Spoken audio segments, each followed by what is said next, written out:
जय हिंद दोस्तों, बहुत बहुत स्वागत है हमारे YouTube चैनल पर। दोस्तों, सारे साल आप मेहनत करते हैं, खून पसीने की कमाई से आप पैसा कमाते हैं और साल के लास्ट में जब इनकम टैक्स डिपार्टमेंट आपको बोल देता है आपको तो 30% टैक्स देना पड़ेगा, आपको इतना टैक्स देना पड़ेगा, आपका TDS कट जाता है, आपका TCS कलेक्ट हो जाता है, तो बहुत दुख होता है।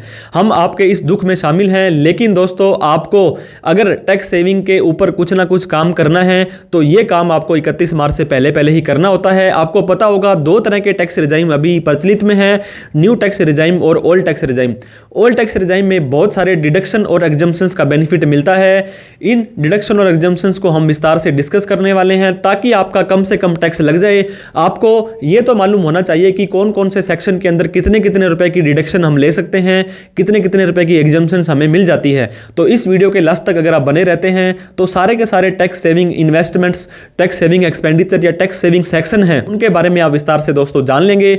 वीडियो को लाइक जरूर करें। अगर आपको अच्छी लगे, हमें सब्सक्राइब नहीं किया तो प्लीज सब्सक्राइब कर लें। देर ना करते हुए चलिए दोस्तों वीडियो को स्टार्ट करते हैं। How to save tax on salary और बिजनेस। दोस्तों, अगर आप एक बिजनेसमैन हैं और आपको इनकम आ रही है और अगर आप एक सैलरी पर्सन हैं और आपको सैलरी की इनकम आ रही है तो आपको टैक्स कैसे बचा लेना है, इसके बारे में हम इस वीडियो में विस्तार से डिस्कस करने वाले हैं। फाइनेंशियल ईयर जो आपका 31 मार्च 2024 को खत्म हो रहा है उसको फाइनेंशियल ईयर हम 23-24 बोलेंगे और इसका असेसमेंट ईयर जो होगा वो 24-25 होगा। मतलब जब आप ITR भरेंगे तो उसके ऊपर 24-25 असेसमेंट ईयर आपको लिखा हुआ आएगा। Need to make deduction and exemptions. आपको पता होगा मोस्टली अगर हम बात करते हैं ओल्ड टैक्स रिजाइम की तो बहुत सारी डिडक्शन और एग्जम्पशंस मिलती है। अगर आप कोई खर्चा करते हैं, अगर आप कोई इन्वेस्टमेंट करते हैं तो आपको इनकम टैक्स में उसकी छूट मिल जाती है। लेकिन आपको ये काम कब करना पड़ेगा? 31 मार्च 2024 से पहले करना पड़ेगा ताकि आपको बाद में ना पछताना पड़े, बाद में आपको रिग्रेट ना करना पड़े कि मैंने ये डिडक्शन इन्वेस्टमेंट पहले क्यों नहीं की थी। तो सबसे पहले हम बात कर लेते हैं टैक्स रेट्स की। क्या किस रेट से आपको टैक्स देना पड़ता है? मैं आपको फिर बता दूं, ओल्ड टैक्स रिजाइम और न्यू टैक्स रिजाइम दो तरह के रिजाइम हमारे लिए अवेलेबल हैं और ये हमारा ऑप्शन है कि हम ओल्ड में भी जा सकते हैं और न्यू में भी जा सकते हैं। अगर हम बात करते हैं ओल्ड टैक्स रिजाइम की तो यहाँ पर 2.5 लाख रुपए तक आपको कोई भी टैक्स नहीं देना है। 2.5 लाख से 5 लाख के बीच में जो इनकम होगी उस पर 5% देना है। 5 लाख से 10 लाख पर आपको 20% देना है और 10 लाख से अगर आपकी कोई इनकम है ऊपर है तो उस पर आपको 30% टैक्स देना है। वहीं पर दोस्तों दूसरा टैक्स रिजाइम है आपका new tax regime. Old tax regime में तो 2.5 लाख की स्लैब थी, यहाँ पे 3 लाख से स्टार्ट होता है, बाद में 3 से 6, 6 से 9, 9 से 12, 12 से 15 और मोर देन 15 हो जाता है। 3 लाख तक कोई भी टैक्स नहीं है। 3 से 6 आपका 5% है, 6 से 9 10% है, 9 से 12 15% है, 12 से 15 20% है, 25% का यहाँ पे स्लैब है दोस्तों हटा दिया गया है और आपकी इनकम अगर 15 लाख से ऊपर है तो 30% टैक्स आपको देना पड़ेगा। ये तो बात होगी हमारी टैक्स रिजाइम की। लेकिन बहुत बार हमने बात की है कि हमारी टैक्स फ्री इनकम या तो 5 लाख रुपए हो गई है या 7 लाख रुपए हो गई है, तो वो क्या फॉर्मूला है वो भी हम इस वीडियो में आपको बता देते हैं।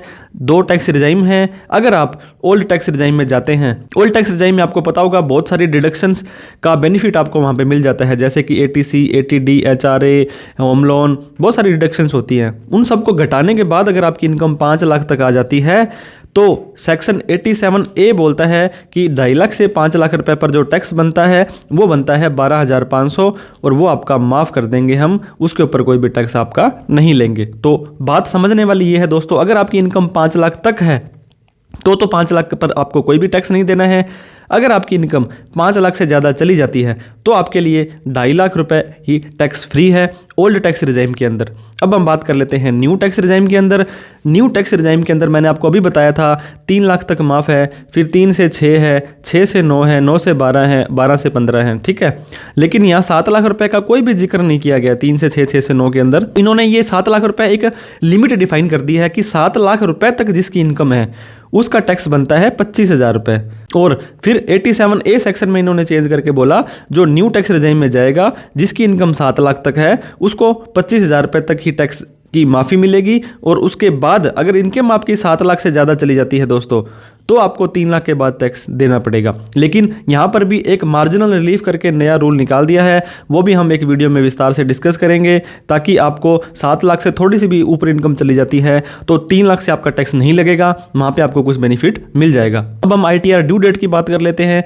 फाइनेंशियल ईयर 23-24 असेसमेंट ईयर 24-25 की जो ITR आपको भरनी है 31 जुलाई 2024 से पहले पहले भर देनी है दोस्तों, ताकि इसके बाद में आप भर तो सकते हैं 31 दिसंबर तक, वो बिलेटेड ITR कहलाएगी, जहां पर आपको लेट फीस भी देनी पड़ सकती है, आपका लॉस है वो कैरी फॉरवर्ड नहीं होगा और आपको इंटरेस्ट भी देना पड़ जाएगा अगर आपका टैक्स बनता है तो। इस तरह से 31 जुलाई से पहले पहले आप अपनी ITR भर दें। अब जो बेनिफिट है, जो डिडक्शन है, सबसे पहली है स्टैंडर्ड डिडक्शन। अगर आपकी सैलरी की इनकम आ रही है या पेंशन की इनकम आ रही है और आपकी चाहे ओल्ड टैक्स रिजाइम हो चाहे न्यू टैक्स रिजाइम हो, मैं बार बार ओल्ड और न्यू का साथ साथ में कंपैरिजन भी आपको बताता रहूँगा, तो 50,000 रुपये की स्टैंडर्ड डिडक्शन आपको मिल जाएगी दोनों ही टैक्स रिजाइम में। इस साल से पहले पहले आपको सिर्फ ओल्ड में ही डिडक्शन मिलती थी, अब ओल्ड प्लस न्यू दोनों के अंदर ही 50,000 की स्टैंडर्ड डिडक्शन मिल जाएगी। अगर आप एक एम्प्लॉयर, दोस्तों अगर आप एक सैलरीड एम्प्लॉय हैं और मोस्ट ऑफ द केसेस में किसी प्राइवेट कंपनी में या किसी बड़े शहर के अंदर अगर आप जॉब करते हैं तो आपको पता होगा सैलरी के अंदर आपको HRA हाउस रेंट अलाउंसेस का एक बड़ा पार्ट मिलता है। कई बार तो ये बेसिक के 50% तक का होता है। 50 अगर आपकी मान लो 5 लाख रुपए बेसिक है तो 2.5 लाख रुपए तो आपको HRA ही मिल जाता है। HRA can be 50% of basic salary. HRA में हैव 2 पार्ट्स। देखो आपको 100 रुपए का HRA मिला है तो हो सकता है इस 100 में से 50 रुपए तो टैक्स फ्री हो और 50 रुपए टैक्सेबल हो, तो इसकी कैलकुलेशन हमें करनी होती है, ये टैक्सेबल कितना है और एग्जम्प्ट कितना है। तो HRA का एक कैलकुलेशन होती है, सेक्शन 1013A के अंदर ये एग्जम्प्ट होता है। लोअर ऑफ द फॉलोइंग, इन तीनों में से जो कम होगा उसकी छूट आपको मिल जाएगी। आपकी सैलरी का 40 या 50% कितना HRA आपको मिला है और आपने रेंट पेड किया उसमें से 10% सैलरी का घटा देना है। इन तीनों में से जो भी कम आएगा वो आपका एग्जम्प्ट हो जाएगा और बाकी आपका टैक्सेबल हो जाएगा। मैं आपको एग्जांपल भी देना चाहूँगा दोस्तों, अगर आप एक मेट्रो सिटी में रहते हैं और HRA मिला है आपको 2 लाख रुपए और आप 20,000 रुपये महीने का 2,40,000 रुपये आप वहाँ पे सैलरी रेंट पेड करते हैं और सैलरी आपकी है 10 लाख रुपए, तो या तो सैलरी का 50%, 10 लाख का 50% हो गया 5 लाख रुपए, या आपने जितना HRA रिसीव्ड किया 2 लाख रुपए।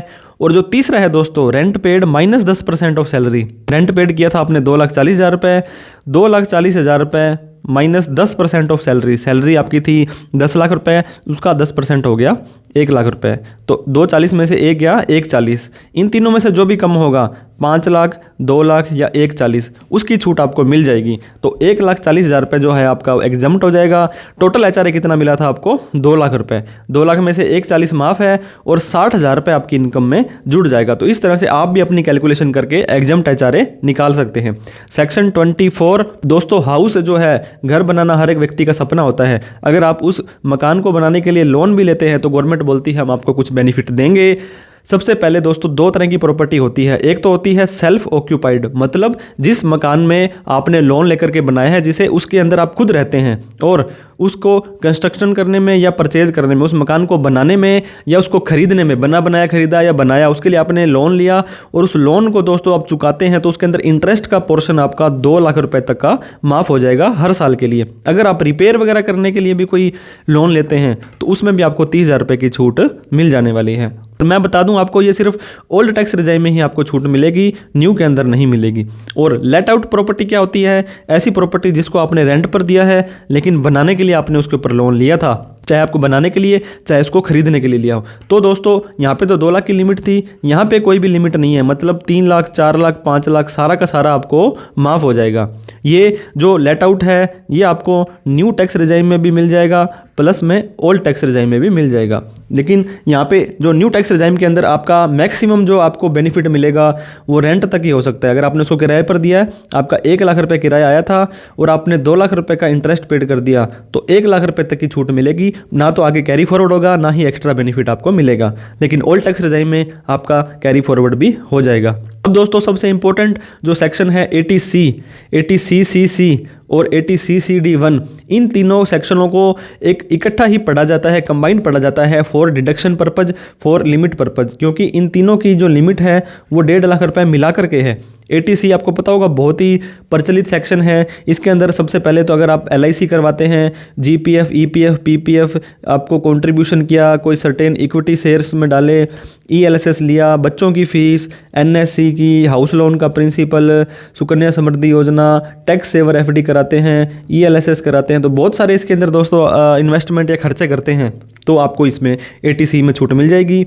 ATCCC कहता है annuity plan of pension scheme. Annuity, ऐसा कोई पेंशन स्कीम का एन्युटी प्लान आप बाय करते हैं, उसके अंदर भी आपको 1.5 लाख रुपए की छूट मिल जाएगी। और section ATCCD1, ATCCD2, ATCCD1B, 3 section होते हैं दोस्तों जो NPS की बात करते हैं। नेशनल पेंशन स्कीम के अंदर अगर एम्प्लॉई का हिस्सा है और वो कंट्रीब्यूशन आपने किया है या आपका पैसा कटा है, तो उसकी छूट भी आपको मिल जाएगी। लेकिन इन सभी सेक्शंस को मिला करके आप 1.5 लाख की ही छूट ले सकते हैं, उससे ज़्यादा छूट आपको नहीं मिलने वाली है। ATCCD1 तो मैंने बताया, अब ATCCD1B और मैं बताना चाहूँगा आपको, deduction toward payment made to NPS scheme excluding deduction claim, ATCCD1।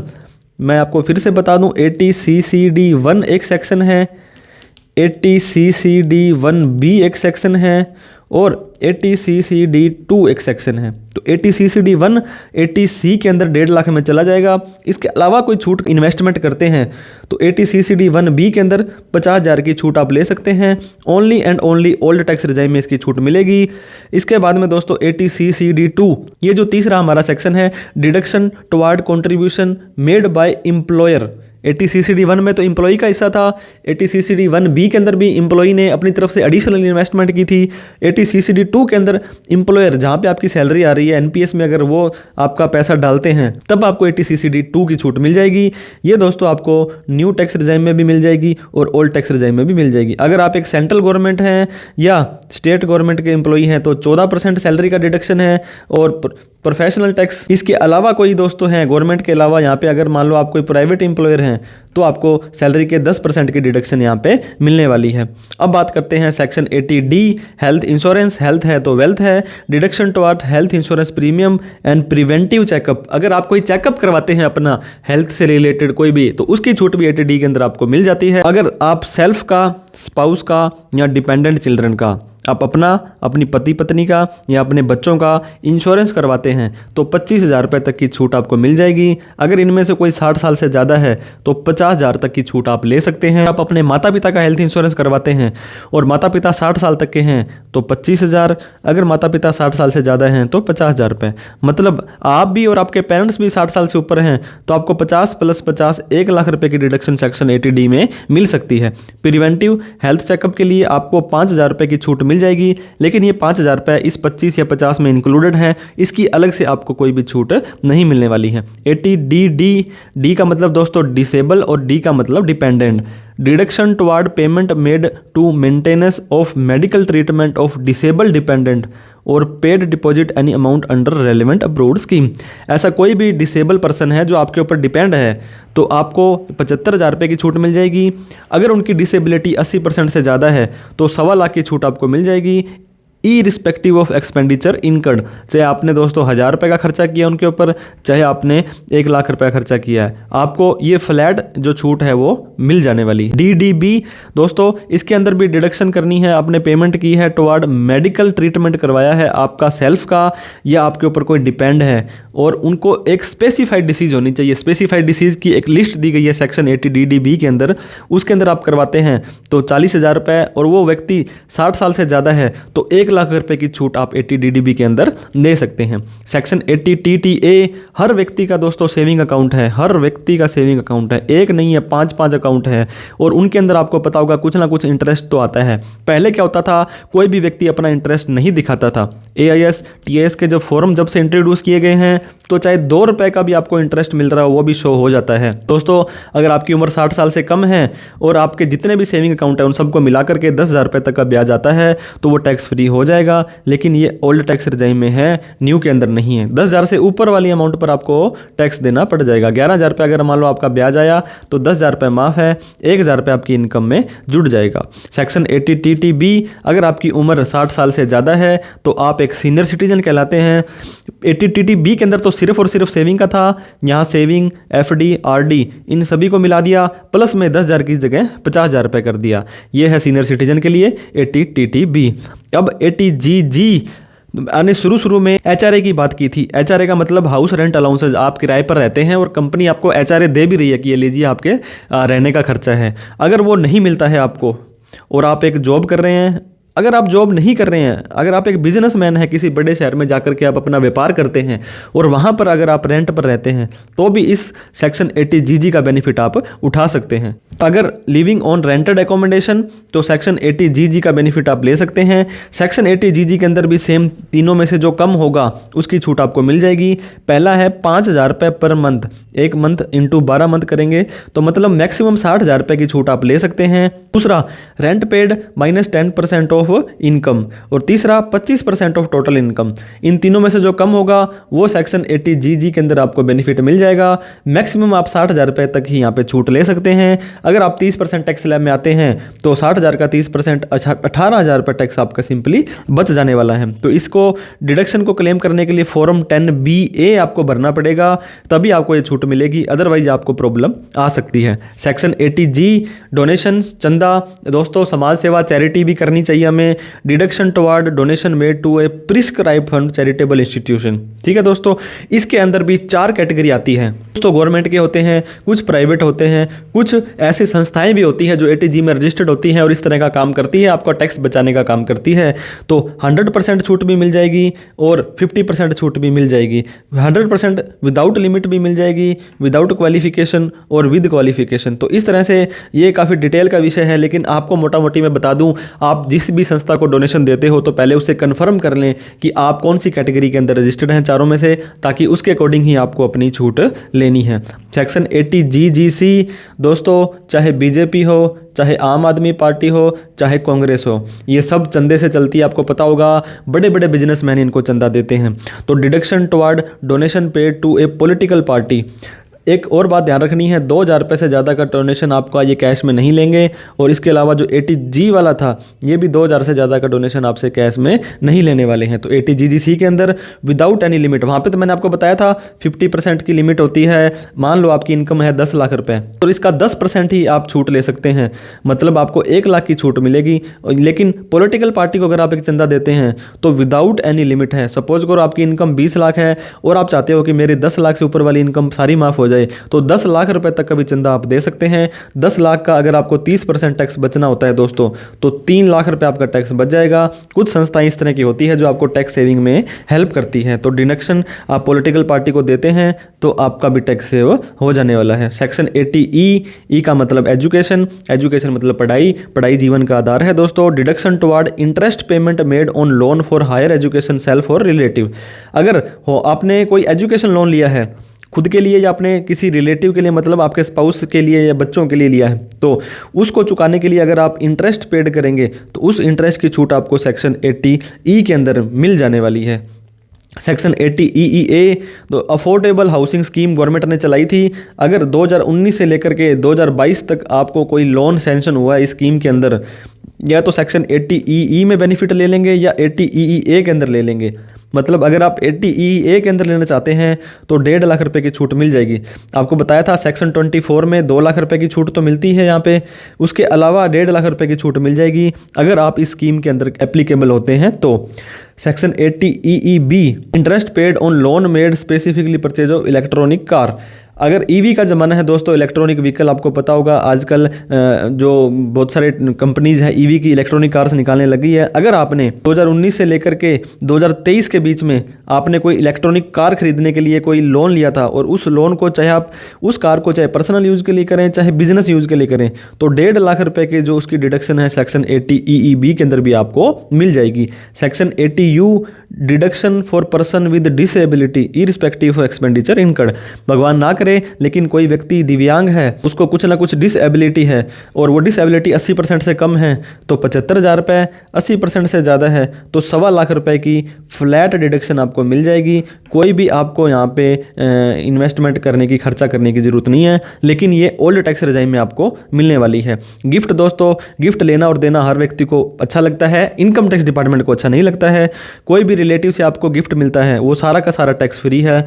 इसके अंदर दोस्तों आपके मदर, फादर, दादा, दादी, भाई, फूफा, मामा, नाना, चाचा, दादा, काफ़ी सारे रिलेटिव आ जाते हैं। अप्रोक्सीमेटली 26 रिलेशन हैं, आप उन्हें देख सकते हैं, तो उसके अकॉर्डिंग आप गिफ्ट ले सकते हैं। अगर नॉन रिलेटिव से गिफ्ट लिया आपने 50,000 रुपये तक आपका टैक्स फ्री है। उसके बाद आपको टैक्स देना पड़ जाएगा। 50,000 रुपये तक ओल्ड और न्यू दोनों में ही टैक्स फ्री है। फॉर एग्जाम्पल आपको 51,000 रुपये का गिफ्ट मिला किसी नॉन रिलेटिव से, तो 1,000 रुपये टैक्सेबल नहीं होगा, सारा का सारा 51,000 रुपये ही आपका टैक्सेबल हो जाने वाला है। इसके बाद में कुछ ऐसी इनकम है जो एग्जेम्प्ट होती है, जो आपकी इनकम में जुड़ती नहीं है, जो टैक्स फ्री होती है, जैसे कि एग्रीकल्चर इनकम। एग्रीकल्चर इनकम दोस्तों अगर फुली है, एक्सक्लूसिव है, तो सारा का सारा माफ है। अदरवाइज एग्रीकल्चर इनकम प्लस में नॉन एग्रीकल्चर इनकम है और नॉन एग्रीकल्चर इनकम आपकी टैक्सेबल लिमिट से ज़्यादा चली जाती है, तो एग्रीकल्चर के ऊपर भी टैक्स देना पड़ सकता है। इसके बाद में दोस्तों पीपीएफ का इंटरेस्ट, पब्लिक प्रोविडेंट फंड है, उसका जो ये एग्जम्प्ट के मेथड पर काम करता है। जब पैसा लगाया जब टैक्स फ्री, जब ब्याज आया जब टैक्स फ्री, मैच्योरिटी भी tax free. Long term capital gain आपको पता होगा 1 लाख रुपए तक माफ होता है। ऐसा कोई भी शेयर जो आपने 12 महीने से ज़्यादा रखा और उसे बेचा, तो ये आपका लॉन्ग टर्म कैपिटल गेन है, इसके ऊपर भी आपका 1 लाख रुपए माफ है। तो ऐसा कुछ आपका केस है लॉन्ग टर्म कैपिटल गेन का, तो आप भी मार्च से पहले 31 मार्च 2024 से पहले उस शेयर को बेच करके 1 लाख रुपए अपना माफ करवा सकते हैं। बाद में फिर से आप उस शेयर के अंदर होल्डिंग ले सकते हैं। तो वीडियो अच्छी लगी हो तो दोस्तों लाइक जरूर करें। अभी तक हमें सब्सक्राइब नहीं किया तो प्लीज़ कर लें, क्योंकि सब्सक्राइब करने का कोई पैसा नहीं लगता है और हमारा हौसला बढ़ जाता है। इस वीडियो को सभी लोगों में शेयर करना है जो टैक्स सेविंग की बात करते हैं, जिन्हें अपना टैक्स बचाना है। कोई डाउट, क्वेरी, क्वेश्चन हो, कोई ऐसा डिडक्शन हमसे डिस्कस करने से रह गया हो तो कमेंट करें, हम उसका रिप्लाई करने की कोशिश करेंगे। वीडियो देखने के लिए बहुत बहुत धन्यवाद आपका। Thank you so much. जय हिंद, जय भारत।